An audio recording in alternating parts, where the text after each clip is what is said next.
Gần 5 giờ mấy rồi. Đó, trời vẫn nắng đẹp ghê. Bây giờ là trời nắng đẹp, không còn là tuyết và cũng không còn là mưa. Wow, near the Rainy Mountain see.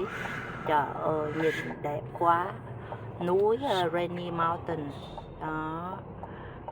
Đúng là mấy cái chỗ này là cảnh miền quê thiệt nha. Đó.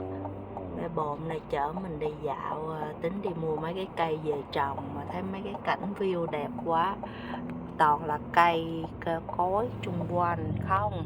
Đó, giống như cảnh Đà Lạt ha. Đó, ánh nắng mặt trời này kia. Đó, thấy cảnh cái núi kia đẹp ghê, nhưng mà chắc xa lắm. Đó, nhìn thấy hơi nắng đẹp quá. Giờ này là im phăng phắc, mới có 5 giờ mấy thôi mà im phăng phắc.